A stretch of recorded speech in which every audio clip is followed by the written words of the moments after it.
na kitu kinaitwa mikataba ya siri au maagano ya siri. Nadhani inawezekana wewe pia umeshawahi kusikia jambo kama hili, lakini inawezekana ukuelewa kwamba linafanyika kwa namna gani au linakuwa kwa namna gani. Iko mikataba ya siri ya namna nyingi na maagano ya siri ya namna nyingi sana, lakini leo ninakwenda kukuonyesha mmoja wapo ambayo huwa inawatesa wengi na kuwafanya wengi wakae chini ya utumwa fulani wa kishetani, kuwa mawakala wa giza pasipo wao wenyewe kufahamu, na wanakuwa wanatembea katika uwakala huo pasipo wao kujua.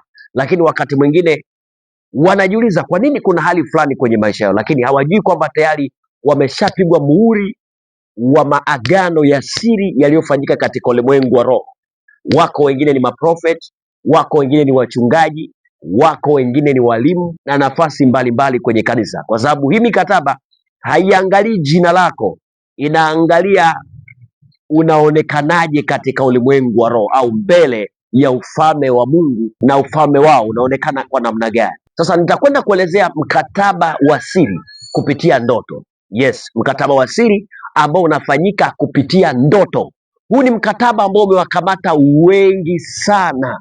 Wengi wamekuwa kwenye utumwa fulani katika ulimwengu wa roho, na wakiinuka ule utumwa wanauendeleza. Wakati mwingine kwa nini inakuwa hivi? Lakini kwenye ulimwengu wa roho tayari ameshakuwa ni mmojawapo wa mawakala wa giza au mawakala wa shetani pasipo yeye kujua. Inawezekana huyu ni mwimba kwaya, inawezekana mwana praise, inawezekana kabisa ni mtumishi na jina fulani, lakini kumbe yuko kwenye mikataba ya siri. Ngoja nikakupe andiko moja ambalo utapata kufahamu kwamba hata Mungu huwa anaweza kuingia maagano na mtu kupitia ndoto. Ngoja nikakuonyeshe kitu kimoja. Ukisoma kile kitabu cha Mwanzo sura ile ya 15 kuanzia mstari ule wa kwanza, nitasoma alafu tutakwenda kuangalia, tutaanzia hapo kujifunzia hapo. Baada ya mambo hayo, neno la Bwana likamjia Abraham katika njozi likinena, usiogope Abraham, mimi ni ngao yako na thawabu yako kubwa sana. Mungu anamwambia Ibrahimu. Mstari wa pili, Abrahamu akasema, Bwana Mungu, utanipa nini? Nami naenda zangu hali sina mtoto, na atakaye miliki nyumba yangu ni huyu Eliezeri Mdameski. Mstari wa tatu, Abrahamu akasema, tazama, hukunipa uzao, na mtu aliyezaliwa nyumbani mwangu ndiye mrithi wangu. Mstari wa nne, nalo neno la Bwana likamjia likinena, huyu hata kurithi, bali atakaye toka katika viuno vyako ndiye atakaye kurithi. Mstari wa tano, akamleta nje akasema, tazama sasa mbinguni, kazihesabu nyota kama ukiweza kuzihesabu. Akamwambia, ndivyo utakavyokuwa uzao wako. Mstari wa sita, akamwamini Bwana naye akamhesabia jambo hili kuwa haki. Abrahamu kabla ya kuwa Ibrahimu, Mungu alisema naye juu ya uzao wake, lakini katika ndoto Mungu akaongea naye, lakini huyu Ibrahimu alikuwa akimkatalia Mungu kusema hapana, kwamba atakaye nirithi mimi ninavyoona ni huyu mfanyakazi wangu, kwa sababu tumaini la kuzaa lilikuwa alipo, kwa sababu aliangalia uzee wake, aliangalia Sara naye pia ni mzee, ni kikongwe sana. Kwa hiyo yeye akaona tumaini la kuzaa hamna, lakini Mungu alikuwa anataka kumleta kwenye agano. Lakini kumbuka mambo haya yote yanatokea kwenye njozi. Kisoma Biblia inasema Mungu alimtokea Ibrahimu katika njozi. Ibrahimu mpaka anafika hatua ya kuamini, Biblia inasema alipoamini akahesabiwa jambo lile kuwa ni haki. Manake alipoamini akahesabiwa kwamba anastahili kupata kile kitu, manake ni agano. Ukisoma mistari ya chini hapo 6-7 ukiendelea chini utakuta Ibrahimu bado anaendelea kusema na Mungu, anamuuliza Mungu, nitawezaje kujua jambo hili kwamba litatokea? Mungu akamwambia kwamba chukua mnyama fulani, fanya hivi, fanya hivi. Manake Mungu anafanya agano na Ibrahimu kupitia ndoto, anampa maagizo. Ibrahimu anaamini kupitia ndoto, anakubaliana na Mungu kupitia ndoto, anamkubalia Mungu kile ambacho Mungu anakitaka kupitia njozi. Na alipoamka kweli alifanya zile sadaka na kweli agano likakamilika. Maanake ni kwamba kile kitu kilichokuwa kinatokea katika njozi sio njozi tu kama njozi fulani ambayo watu wanasema njozi nyingine hazina maana. Hapana, bali ilikuwa ni tembeleo wa kiroho aliyopata Ibrahimu, ambao Mungu mtembelea kwenye maisha yake kupitia njozi. Na hata ukisoma wakati kipindi kile Ibrahimu yuko na mke wake yule mfalme alivyomchukua Alipomchukua mke wa Ibrahimu, Biblia inasema Mungu akamjia yule mfalme katika njozi. Manake ni mtembeleo Ibrahimu aliupata, lakini ulikuwa na matokeo kabisa, maana nafsi yake ilikuwa inavutwa kwenye makusudio ya kimungu, kwamba aamini ili Mungu amfanyie vitu fulani, aamini ili Mungu achie ule muujiza ambao alikuwa ameuandaa, kwa sababu Ibrahimu alikuwa haamini.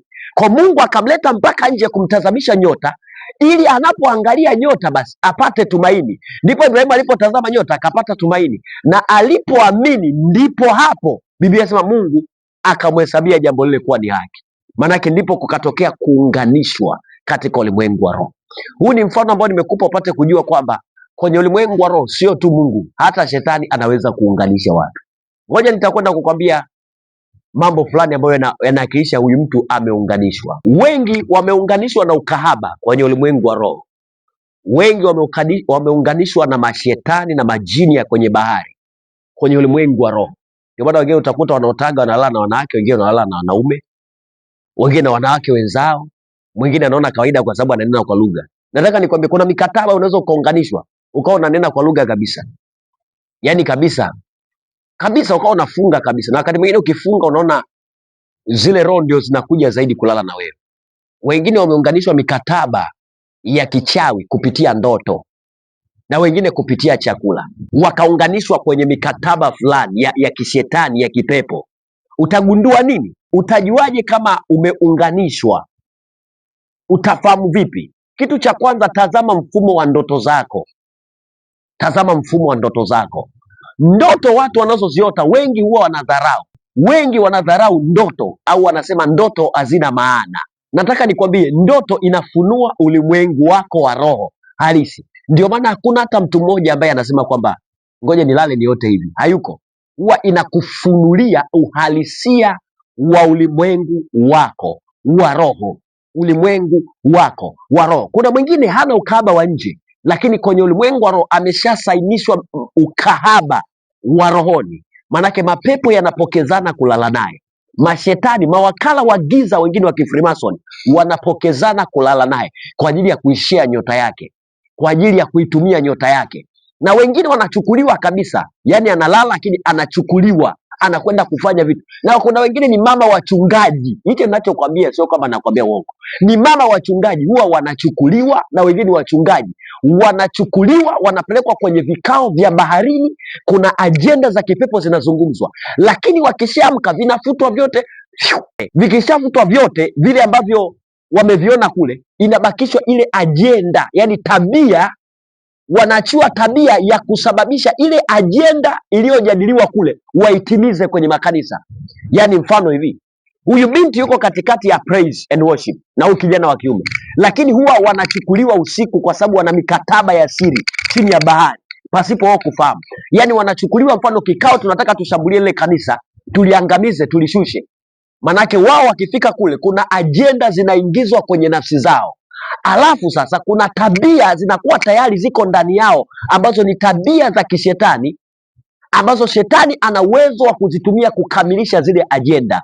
Kwa kinachokuwa ni hiki, anapokuwa katikati ya praise na uzinzi wake na uasharati wake aliyokuwa nao pale na uchafu anaofanya, manake ni kwamba kuna tukio yanatengenezwa, matukio katikati ya kanisa, ambayo hayo matukio katikati au ya praise, ambayo hayo matukio itakuwa ni sababu ya yeye kuanza kuipenyeza ile tabia yake. Mfano, kumetokea kitu fulani, labda hajachaguliwa kuimba akachaguliwa mwingine, manake ile tabia iliyokuwa ndani yake ya uchungu itaanza kulipushwa ndani, italipushwa ndani, ianze kugawa sasa ile kundi, ile praise, ile kwaya, ile kitu fulani. Lakini ile hali sio kwamba imemtokea hapo hapo, ni kwamba ajenda imetengenezwa na ikaingizwa ndani yake. Ndio maana kuna wengine akiamka anakuta amechoka, utakuta akiamka anajikuta amechoka. Mwingine akiamka anaona kabisa ni kama kuna vitu alikuwa anafanya. Mwingine akiamka anakuta vitu fulani. Wengine utakuta kuna dhambi mfano uzinzi unakung'ang'ania. Ukiona kuna dhambi inakung'ang'ania sana, manake kwenye hiyo dhambi shetani anayo nafasi kwako kukutumia. Mfano, ngoja nikutajie moja ambao waga ndo mara nyingi adui anaitumia sana, uzinzi. Ukiona uzinzi unakung'ang'ania, uasherati, yani unakuta unatoka tu kwenye ndoa, yani unajikuta tu tena. Wakati mwingine ukikaa na mke wako usikii raha, lakini ukitoka nje ndio unaona furahia sana kukutana na wanawake. Maana yake ni kwamba wamekupiga muhuri katika ulimwengu wa roho, iwe ni askofu, iwe ni profeti, iwe ni mwinjilisti, hata kama unasimama madhabahuni, wamekupiga muhuri na wanakutumia kwenye ulimwengu wa roho. Na wakati mwingine wanakutumia, kuna watu wanachukuliwa, wanatumiwa mpaka kulala na mashoga ambao ni wa Freemason. Ngoja nikwambie, hivi ni vitu vizito sana, zingana uvifahamu. Kuna watu ni mashoga lakini ni Freemason. Hujanielewa nilichokisema? Kuna watu ni mawakala wa giza lakini mashoga. Huwa wanachukua vijana wa kiume au watu wa kiume ambao wakati mwingine watumishi wa Mungu, wanawapeleka kulala nao kupitia ndoto, kwenye ndoto, na kile kitu sio ndoto tu ya kawaida, kinakuwa kimefanyika kweli. Ndio maana kuna watumishi wengine, watumishi wa Mungu, toka walipoanza kupelekwa kulala na mawakala wa kifrimasoni, ambao hawa makala wanaingiliwa.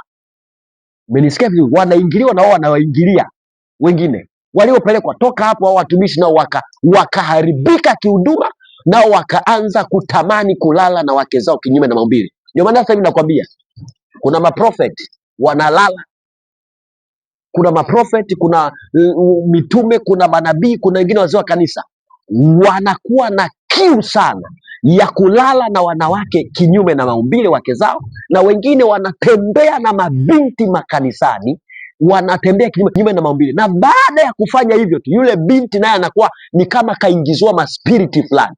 Binti, kama yamekutokea hayo, tafuta watumishi wa Mungu sahihi, la sivyo unazama. Yani la sivyo, manake utapotea katika hali hiyo, utaangamia, kwa sababu kuna maroho, maspiriti, makoni ya kipepo ya kishetani yamekuingizia. Yani hapo inahitajika mtumishi wa Mungu kikweli kweli, kwa sababu hayo ni makoni ya kishetani ambayo yeye kaingiziwa kupitia kuingilia au machifu wa kishetani kawaingilia. Sasa kaingiziwa yale maspiriti, na kuna wengine nao wanachukuliwa kwenye ndoto, wanaingilia huku, nao wanaingilia nao wanaingiliwa. Na kabisa nikwambie, yani hichi kitu unaweza kusema mtumishi anaongea nini? Huwezi kunielewa kama wewe ukiwa ni mtu wa kubisha tu kila kitu, lakini nataka nikwambie haya mambo ni kweli, nakwambia, nina ushahidi nayo. Na ukiwa hivi, hata kama mtumishi wa Mungu ushiriki nje, lakini kama ulishawahi kuchafuliwa hivi, hata kama haya mambo yalifutwa, huelewi, useme mimi sikuelewa, kwa kweli hakuna mbingu utaingia. Mwenye sikio na asikie. Unaweza ukabisha, unajua watu siku hizi tuna elimu nyingi sana, unaweza ukabisha sana, lakini yoyote uliofanyiwa, ukafanyiwa vitu kama hivi, ukaingiziwa kwenye mikataba ya kishetani, hata kama hujui, yani kule kutokujua tu ni kwa sababu uko mbali na Mungu, huko tu unakufanya tu, lakini ukiwa karibu na Mungu, Mungu atakufunulia kitu gani kifanyika. Yani ukiendelea hivyo mpaka ukaondoka duniani, hata kama ulikuwa una utumishi mfano unasoma madhabahuni, hakuna mbingu utaingia.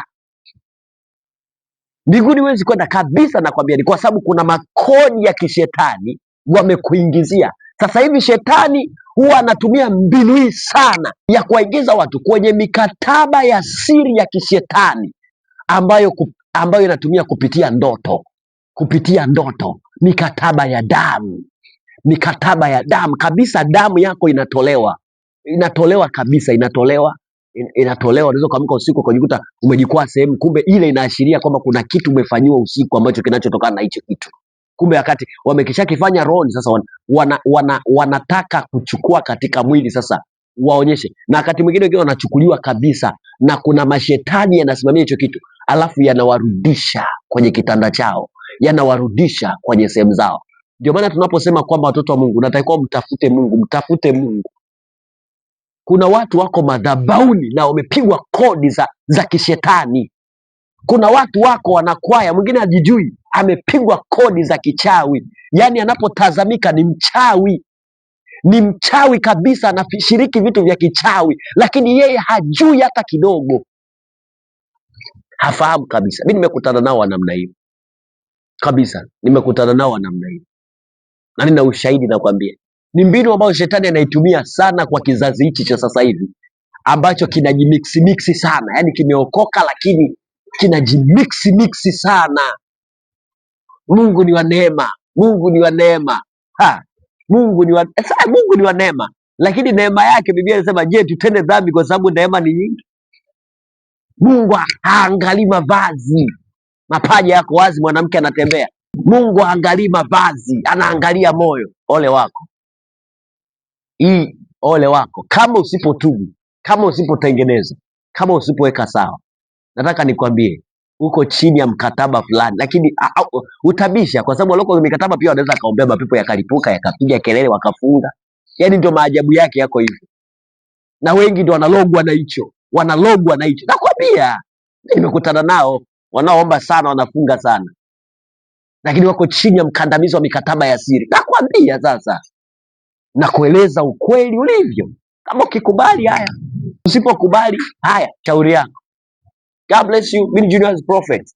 Unahitaji kutengeneza, na kama ulishakutana na watumishi fulani wa giza wakakufanyia vitu kama nilivyosema, kama ulishakutana na watumishi ambao wakakufanyia vitu nilivyokuambia, wenye tabia za namna ambao walisharibiwa na maji wakapigwa maka fulani za kishetani, unahitaji kukutana na watumishi wa Mungu wa kweli. Kama ulishakulala nao, kutembea nao wakakuchafua, hata kuzini nao tu kawaida, acha kukuingilia kinyume na ombi. Unahitaji msaada wa Mungu haraka sana wewe. Unahitaji, au ulishawahi kuota ndoto za, unahitaji msaada wa Mungu haraka wewe. Au kuna ndoto fulani unaziota uzielewi, unaona kabisa mbona kuna mahali naenda, kama kuna vitu naenda kufanya. Nahitaji msaada wa Mungu haraka sana wewe, nahitaji sana. Au wakati mwingine unaona kama kuna vitu unakula na watu fulani, unashika kini, unaona kabisa hawa ni watu waovu, ni watu wabaya, ni sehemu ambazo hazieleweki. Unahitaji msaada wa Mungu haraka sana wewe. Hata kama unanena kwa lugha, hata kama unaombea wengine mapepo yanatoka. Acha kiburi, nakwambia. Acha kiburi kabisa. Yaani mapepo unapoombea kupiga kelele haimaanishi kwamba uko salama sana. Hapana. Nahitaji msaada wa Mungu haraka sana. God bless you, Junior Prophet. Amen.